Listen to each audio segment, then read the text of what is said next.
Bulletin का आगाज करें। सबसे पहले मौसम से मुतालिक अपडेट करें। खैबर पख्तूनख्वा और पंजाब के मैदानी इलाकों में शदीद धुंध है। मोटरवे M2 और M11 धुंध के बायस मुकम्मल बंद है। M1 पेशावर से रशकई, M3 फैजपुर से दरखाना, M4 अब्दुल हकीम से पिंडी भटियां, M5 मुल्तान से जाहिर पीर तक धुंध की वजह से बंद है। कौमी शाहराह पर भी ट्रैफिक की रवानी मुतासिर है। दुनिया के आलूदा तरीन शहरों में लाहौर का तीसरा और कराची का 5वां नंबर है।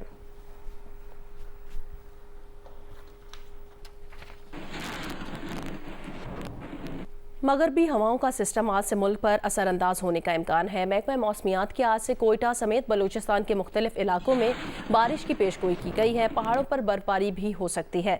कल से 18 दिसंबर के दौरान पंजाब और खैबर पख्तूनख्वा में बारिश और पहाड़ों पर बर्फबारी की पेशगोई की गई है।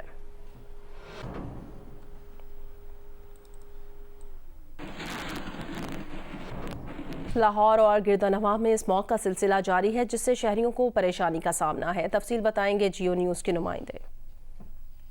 जी, लाहौर में स्मोक की सूरत हाल तो अभी बरकरार है, मगर इसके साथ साथ फॉग जो है वो भी शुरू हो चुकी है। फॉग की वजह से मोटरवेज को रात को जो है वो बंद कर दिया जाता है, ताकि जो शहरी हैं उन्हें सफ़र के दौरान कोई मुश्किल का सामना ना करना पड़े। अलबत्ता जो आज एयर क्वालिटी इंडेक्स है उसमें 204 जो है वो स्मोक रिकॉर्ड की गई है। अलबत्ता अब हुकूमत की जानिब से कोई ऐसी पॉलिसी तो नहीं है कि वो स्मोक की वजह से पंजाब के किसी भी शहर में जुज़वी लॉकडाउन या मुकम्मल लॉकडाउन लगाएं। हाँ, अलबत्ता जो इतलात हैं उसके मुताबिक ये है कि नेक्स्ट वीक या उससे नेक्स्ट वीक से जो है वो स्कूलों में सर्दियों की वजह से मुकम्मल छुट्टियां जो हैं वो दे दी जाएंगी।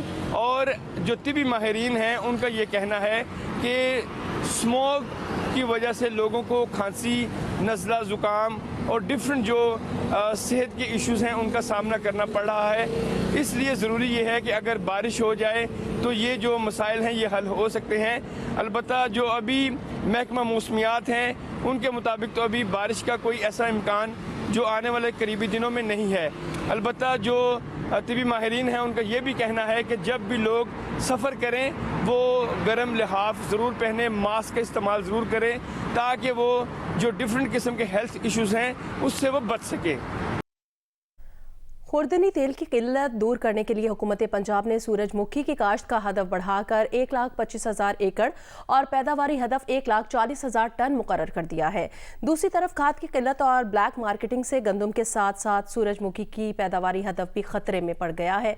लाहौर से रिपोर्ट करेंगे मियां आबिद। महकमा ज़राअत के मुताबिक पाकिस्तान में सालाना 40 लाख टन खुर्दनी तेल इस्तेमाल होता है, जिसका 88% दरामद किया जाता है। हुकूमत ने खुर्दनी तेल की मकामी पैदावार बढ़ाने के लिए तेलदार अजनास की काश्त बढ़ाने का फैसला किया है। ज़राई माहिरीन का कहना है कि सूरजमुखी 15 फरवरी तक काश्त की जा सकती है। रजिस्टर्ड कंपनियों के बीज और हाइब्रिड इकसाम को तरजीह दी जाए। खाद की बर वक्त फराहमी के लिए भी कोशिशें जारी हैं। सेक्रेटरी ज़राअत पंजाब नादिर चट्ठा ने मुतलका अफसरान को हदायत जारी की हैं कि वो काश्तकारों के मुआशी इस्तेहसाल में मुलव्वस अनासर के खिलाफ जारी कार्रवाइयों में मजीद तेजी लाएं। किसानों का कहना है कि सूरजमुखी की पैदावार बढ़ाने के लिए महकमा ज़राअत की रहनुमाई खुश आइंदा है, लेकिन खाद की किल्लत इनकी सारी कोशिशों पर पानी फेर सकती है। मियां आबिद, जियो न्यूज़, लाहौर। घोटकी में यूरिया खाद के 2 बड़े बड़े कारखानों की मौजूदगी के बावजूद डहरकी और मीरपुर माथेलों में यूरिया का बहरान खत्म नहीं किया जा सका, जिससे किसान परेशान हैं। जियो न्यूज़ के नुमाइंदे मलिक मोहम्मद असलम की रिपोर्ट। जी, मुल्क के दीगर इलाकों की तरह जिला घोटकी, डहरकी, घोटकी और मीरपुर माथेलों में भी यूरिया खाद का बहरान शिद्दत अख्तियार कर गया है, जिसकी वजह से किसान परेशान हैं। उन्हें गंदम की फसल काश्त करने में मुश्किलात का सामना है। यहाँ पर हम खलियानों में मौजूद हैं, गंदम की फसल काश्त है, गन्ने की फसल काश्त है, मगर यूरिया दस्तयाब नहीं है। किसानों से पूछते हैं। जी बताएं, क्या आपको यूरिया मिल रहा है? क्या कोने में मिलती है आगे मिलती है असांखे 48 48 मिलती है, भले मिलती है असांखे, असां थोड़ा तंग थी वियूं। खाद नथी मिले, जो मिले थी तो 48 भी असां जेको ऑफिसर भी हेल्प नथो करे, करप्शन लॻो पियो आहे, महांगाई अरूज लाती वेठा को करना भी कोई कोन इंसाफ। जी, किसानों का कहना है कि अगर उन्हें खाद नहीं मिली तो उनकी पैदावार में मनफी असरात मुरतब हो गए, जिसकी वजह से गंदम की जो काश्त है वो बम्पर प्राइस नहीं हो सकेगी और उन्हें नुकसान है।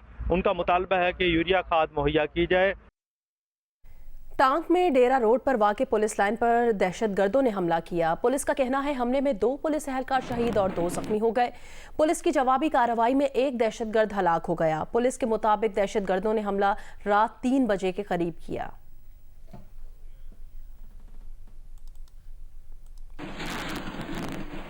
खैबर पख्तूनख्वा के जिला खैबर में दहशतगर्दों ने बाड़ा के नाला जॉइंट पोस्ट पर हमला करके 2 सिक्योरिटी एहलकारों को शहीद कर दिया। सिक्योरिटी जराये के मुताबिक हमले में 1 पुलिस एहलकार समेत 5 सिक्योरिटी एहलकार जख्मी हो गए हैं। हमले में दस्ती बम समेत भारी हथियार इस्तेमाल किया गया। जख्मियों को तिबी इमदाद के लिए पेशावर मुंतकिल कर दिया गया है। फोर्सेस की जवाबी कार्रवाई से दहशतगर्द फरार हो गए। नाला पोस्ट FC और पुलिस का जॉइंट चेक पोस्ट पर हमला किया गया।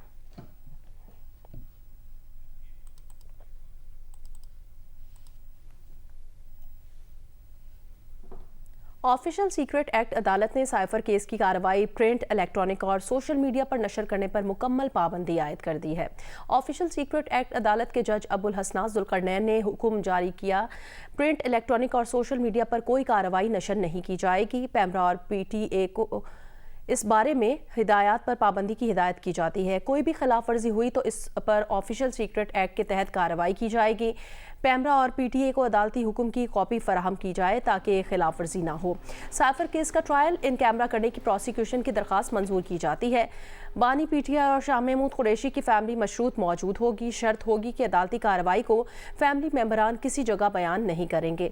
ट्रायल की कार्रवाई के दौरान पब्लिक मौजूद नहीं होगी।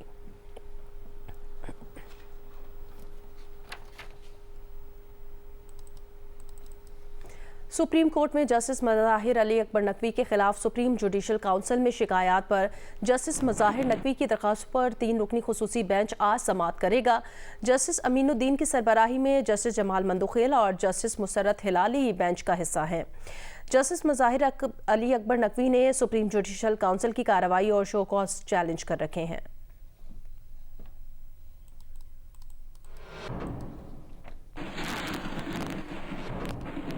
बलोचिस्तान की जामियात की माली मुश्किलात बढ़ने लगी हैं। माली खसारे पर काबू पाने के लिए जामियात ने दाखिला और सेमेस्टर्स की फ़ीसों में 50% तक इजाफा कर दिया है। फ़ीसों में इजाफे के बायस गरीब और मुतवसत तबके से ताल्लुक़ रखने वाले हज़ारों तलबा और तालिबात इन जामियात में दाखिला ना ले सके।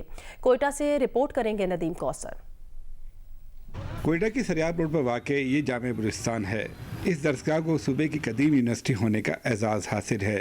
इस जामे को पिछले कई बरसों से माली मुश्किलात का सामना है। बुलिस्तान यूनिवर्सिटी हर साल अपनी फीसों में 10% इजाफा करती थी, मगर इस साल दाखिला और सेमेस्टर की फीसों को 50% बढ़ा दिया गया है। इसके नतीजे में तकरीबन 3000 तालिब इल्म जामे में दाखिला न ले सके। जो तालिब इल्म जामा में ज़ेर तालीम है वो भी बढ़ती हुई फीसों से परेशान है।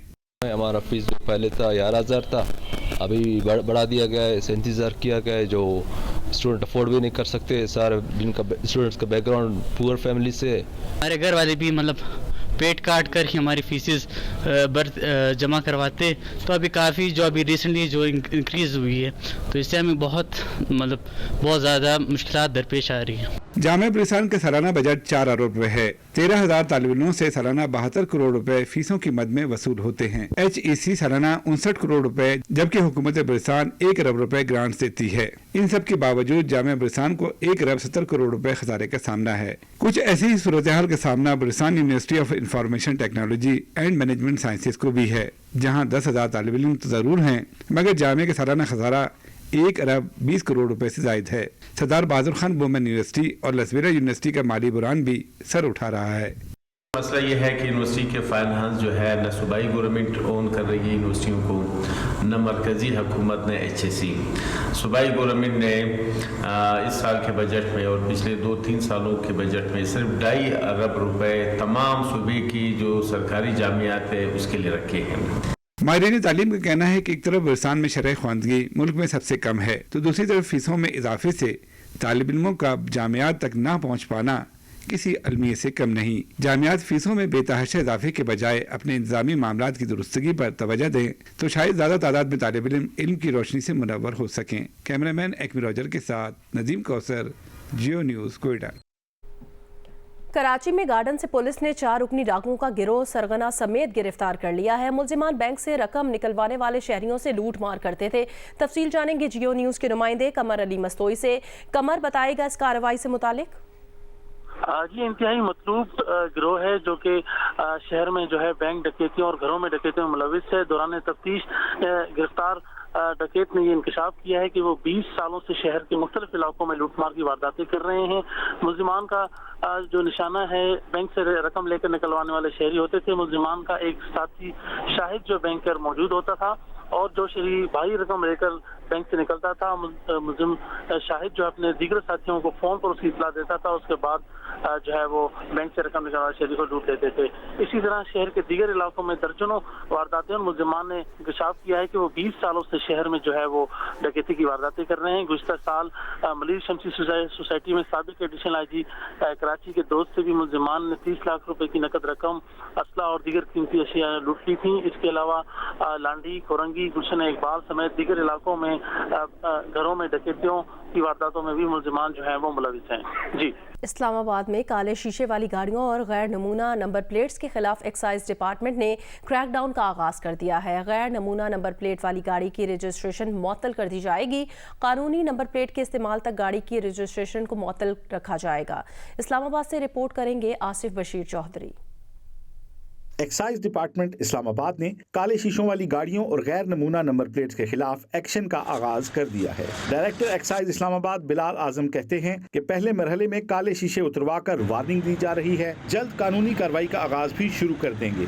टेंटेड ग्लासेस के हवाले से और अपना फैंसी नंबर प्लेट्स के हवाले से वो हमारी जो फिजिकल चेकिंग स्पॉट है वहाँ पे भी हम बड़ी स्ट्रिक्ट कार्रवाई कर रहे हैं। बाकी रोड्स पे भी कार्रवाई जो है वो शुरू है, क्योंकि इसमें जितनी भी NOCs या जितने भी परमिट्स किसी के पास थे वो सारे कैंसल्ड है। अगर कोई भी गाड़ी ऐसी पाई गई रोड पे तो उसकी बाकायदा रजिस्ट्रेशन सस्पेंड होती है अनलेस एंड अनटिल उसकी वो कंप्लाइंस नहीं देता। डायरेक्टर एक्साइज बिलाल आजम का कहना है कि दफ्तर टाइम के बाद एक्साइज की सर्विसेज को अवामी मकामात पर भी जारी रखे हुए हैं।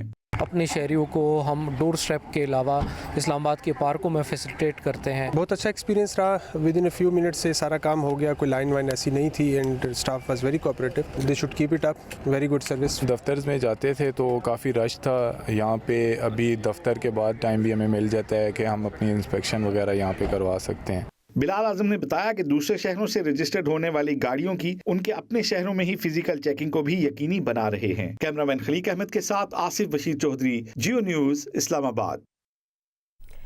इलेक्शन कमीशन ने डिस्ट्रिक्ट रिटर्निंग अफसरान और डिस्ट्रिक्ट रिटर्निंग ऑफिसर्स को फराहम की जाने वाली ट्रेनिंग रोक दी है। लाहौर हाई कोर्ट ने इलेक्शन कमीशन का जारी करदा नोटिफिकेशन 11 दिसंबर को मुअत्तल कर दिया था। इलेक्शन कमीशन आम इंतखाबात से मुतालिक 142 डिस्ट्रिक्ट रिटर्निंग अफसरान और 859 रिटर्निंग अफसरान को तरबियत फराहम कर रहा था। तर्जुमान इलेक्शन कमीशन के मुताबिक इलेक्शन कमीशन ने डिस्ट्रिक्ट रिटर्निंग ऑफिसर्स और रिटर्निंग ऑफिसर्स की जारी ट्रेनिंग रोक दी है। लाहौर हाई कोर्ट के हुक्म के मुताबिक इलेक्शन कमीशन की तरफ से जारी करदा नोटिफिकेशन की मुअत्तली के बाद इलेक्शन कमीशन ने डिस्ट्रिक्ट रिटर्निंग ऑफिसर्स और रिटर्निंग ऑफिसर्स की जारी ट्रेनिंग को रोका है। लाहौर हाई कोर्ट ने 8 फरवरी के आम इंतखाबात ब्यूरोक्रेसी से करवाने के लिए इलेक्शन कमीशन का नोटिफिकेशन मुअत्तल किया था।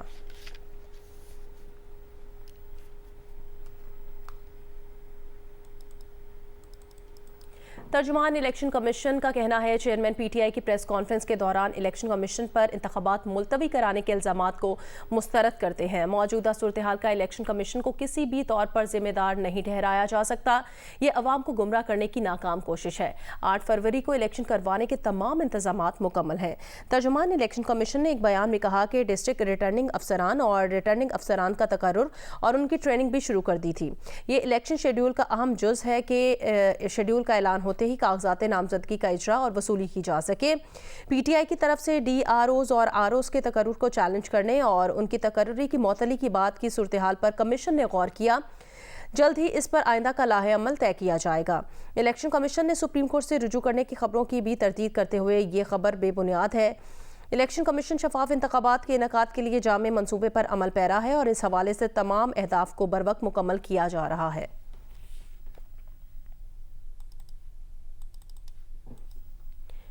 PTI के सीनियर रहनुमा अली जफर ने कहा कि लाहौर हाई कोर्ट से हुक्म इम्तना के बायस इलेक्शन में ताख़ीर का खदशा है। उनका ख्याल है कि PTI लाहौर हाई कोर्ट से अपनी दरख्वास्त वापस ले लेगी। वो जियो न्यूज़ के प्रोग्राम आज शाहजेब खानजादा के साथ में बात कर रहे थे। ये तनकीद हो रही है शायद इसमें थोड़ी सी मुझे सही लगती है तनकीद, क्योंकि एक ऐसी सिचुएशन क्रिएट हो गई है। लगता ये है कि जिस तरह हमने स्टे लिया है जिसकी वजह से इलेक्शन डिले होगा, तो ये तासुर नहीं होना चाहिए, ये इसको तब्दील करने की जरूरत है। मुझे फ्रैंकली ये नहीं ख्याल था कि कोई स्टे ऑर्डर लेने की कोशिश हो रही है। इतना जरूर फैसला हुआ था कि हम एक पिटिशन फाइल करेंगे और पिटिशन में हम ये कोशिश करेंगे कि जुडिशरी की तरफ से आरओज आए। बहरहाल अब हो गया है स्टे, तो इसको विड्रॉ करने की जरूरत है और ये शायद हो सकता है थोड़ी सी मिसकम्युनिकेशन भी हो। मेरा ख्याल है वक्त आ गया है कि हम इलेक्शंस के रिजल्ट्स को कबूल करना सीखें। मुस्लिम लीग नून के सदर शहबाज शरीफ का कहना है पीटीआई 8 फरवरी के इंतखाबात मुलतवी कराने की साजिश कर रही है। इसकी दरख्वास्त अवाम की तर्जुमानों को सबोताज करने की साजिश है। इलेक्शन के खिलाफ पीटीआई की दरखास्तें इलेक्शन से फरार की मनसूबाबंदी है। साइफर की तरह पीटीआई 8 फरवरी के इंतखाबात के खिलाफ भी साजिश कर रही है। एक बयान में शहबाज शरीफ ने कहा कि पीटीआई हमेशा की तरह दोगली, दोहरी और मुनाफिकाना पॉलिसी पर कारबंद है। वो मीडिया में इलेक्शन जल्द कराने का कहती है, मगर अमली तौर पर अदालतों में ताखीर की पिटिशंस दायर करती है। 2018 के इंतखाबात में भी ब्यूरोक्रेसी ने ही डिस्ट्रिक्ट रिटर्निंग अफसरान की जिम्मेदारी निभाई थी, लेकिन 2018 में ब्यूरोक्रेसी के DROs का फर्ज निभाने पर पीटीआई ने एतराज नहीं किया था।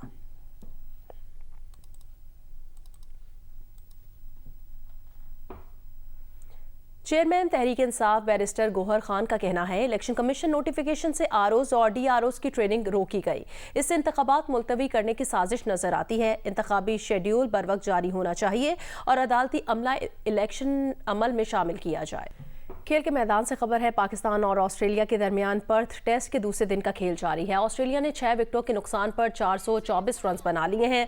मिचेल मार्श 65 रन और मिचेल स्टार्क 1 रन बनाकर पिच पर मौजूद हैं। पाकिस्तान की तरफ से आमिर जमाल ने 3, शाहीन आफरीदी, खुरम शहजाद और वही फ़हीम अशरफ ने 1-1 विकेट हासिल की है। आज गिरने वाली वाहिद विकेट एलेक्स कैरी की थी, जो 34 रन बनाकर आमिर जमाल का शिकार बने।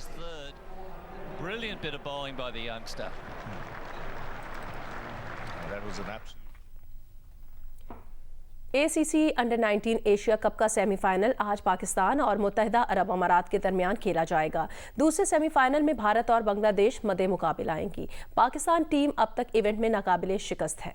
ACC अंडर 19 एशिया कप में पाकिस्तान अंडर 19 टीम की शानदार कारकर्दगी का सफर इसे सेमीफाइनल में ले आया, जहां इसका मुकाबला मुत्तहिदा अरब अमारात अंडर 19 से होगा। इवेंट का ये सेमीफाइनल ICC एकेडमी ओवल 1 पर होगा। मैच मकामी वक्त के मुताबिक सुबह 9:30 बजे शुरू होगा। ऐसे टूर्नामेंट में जहां टीमों के दरमियान सख्त और दिलचस्प मुकाबले देखने में आए हैं, पाकिस्तान के नौजवान क्रिकेटर्स ने शानदार परफॉर्मेंस देते हुए अपने ग्रुप में नाकाबिले शिकस्त रहने का एजाज हासिल किया। पाकिस्तान टीम ने नेपाल, इंडिया और अफगानिस्तान को शिकस्त। सेमीफाइनल में दिलचस्प और सख्त मुकाबले की तवक्का की जा रही है, क्योंकि मुत्तहिदा अरब अमारात अंडर 19 ने भी अपने ग्रुप में उम्दा परफॉर्मेंस देते हुए श्रीलंका और जापान को हराकर बांग्लादेश के बाद दूसरी पोजीशन हासिल की। दूसरा सेमीफाइनल बांग्लादेश और भारत के दरमियान खेला जाएगा।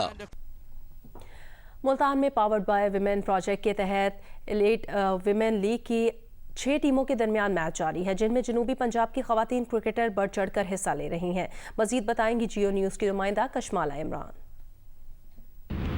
जी, जनूबी पंजाब की खवातीन क्रिकेटर्स की हौसला अफजाई के लिए वुमेन एलीट लीग का इनेकाद किया गया और इस एलीट लीग के तहत खवातीन की 6 टीमें तश्कील दी गई हैं, जिनके मैचेस मुल्तान क्रिकेट ग्राउंड में करवाए जा रहे हैं। और अब तक जो एवेंजर्स टीम है वो रनर अप रही है और फाल्कन्स और पैंथर्स का मैच भी करवाया जा रहा है। और इस एलीट लीग में जनूबी पंजाब की बेहतरीन बॉलर्स और बैटर्स पार्टिसिपेट कर रही हैं और बहुत अच्छा परफॉर्म कर रही हैं। और मुंतज़मीन का ये कहना है कि इस तरह की क्रिकेट लीग्स के तहत खवातीन क्रिकेटर्स की ना सिर्फ हौसला अफजाई होगी, उनकी सलाहियतें सामने आएंगी, बल्कि उनको इंटरनेशनल लेवल पर, नेशनल लेवल पर भी जाकर खेलने का मौका मिलेगा। बहुत अच्छा लग रहा है, एंजॉय कर रहे हैं हम लोग। अभी आए, मेरी सिस्टर भी इन्वॉल्व है, वो भी खेल रही है।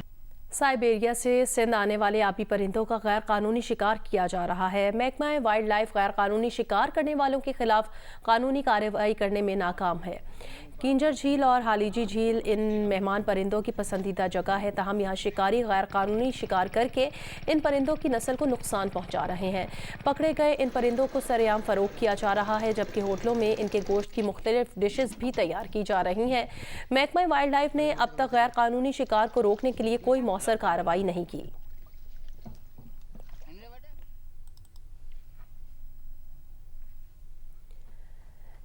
एक्सपो सेंटर कराची में 18वीं बैनुल-अक़वामी कुतुब मेले का आगाज़ हो गया है। इफ्तिताह निगरां वज़ीर आला सिंध ने किया। कुतुब मेले में कौमी और बैनुल-अक़वामी पब्लिशर्स ने 300 से ज़ायद स्टॉल्स लगाए। रिपोर्ट करेंगे जियो न्यूज़ के नुमाइंदे Rana Javed. Pakistan publishers and book sellers association के तहत 18वें आलमी कुतुब मेले का आगाज़ एक्सपो सेंटर कराची में हो गया।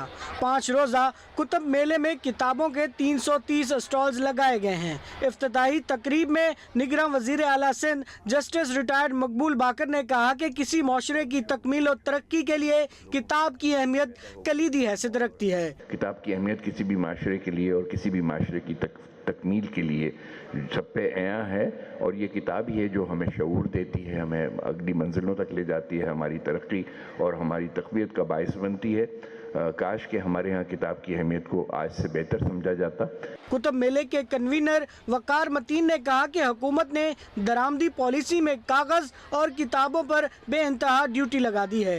लोकल मैन्युफैक्चरर्स कागज़ की डिमांड पूरी नहीं कर पा रहे हैं, जिसके बायस प्राइवेट पब्लिशर्स की निसाबी किताबें बहुत महंगी हो गई हैं। कैमरामैन मोहम्मद साजिद के साथ राना जावेद, जियो न्यूज़, कराची।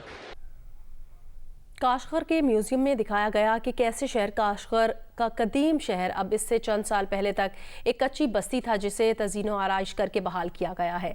तफसील बताएंगी नौशीन यूसुफ। जी, इस वक्त हम मौजूद हैं काशगर के म्यूजियम में, और इस म्यूजियम में इन्होंने दिखाया है कि किस तरीके से जो काशगर का ओल्ड सिटी था उसकी रेनोवेशन की गई है। जो ग्राउंड फ्लोर है उसमें दिखाया गया है काशगर का जो ओल्ड सिटी है, जिसमें इस वक्त 40,000 खानदान रहते हैं। वहां पर लोगों को बहुत मसाइल थे, बारिशें होती थी तो पानी आ जाता था, तूफान से घर गिर जाते थे। अर्थक्वेक के ऊपर सेस्मिक जोन में है तो अर्थक्वेक की वजह से यहाँ पे लोगों के घर गिर जाते थे। लोगों को सफाई सुथराई का मसाइल थे, पानी का इनखला नहीं था और लोगों की बहुत गुर्बत थी। और उसके बाद 2008 में इसको रेनोवेशन का प्रोजेक्ट स्टार्ट हुआ, जिसके बाद इस पूरे इलाके को रेनोवेट किया गया और 2013 से 2017 के दरमियान ये जो पूरा टाउन था इस म्यूजियम में दिखाया गया, उसको किस तरीके से रेनोवेट किया गया। लोगों की मर्जी से उनके घरों को रेनोवेट किया गया और उनको उसी स्ट्रक्चर में बहाल किया गया जिसमें वो असल में थे। और लोग जो है अब वहां पर काफी उनकी लाइफ में इंप्रूवमेंट भी आ चुकी है। इस म्यूजियम में उसको डिपिक्ट किया गया है और ये म्यूजियम जो है बहुत इंपॉर्टेंट है जानने के लिए कि काशगर का जो ओल्ड सिटी है, जो बहुत फेमस ओल्ड सिटी है काशगर का, वो माजी में कैसा था और अब रेनोवेशन के बाद वो कैसे तब्दील हो चुका है। जी।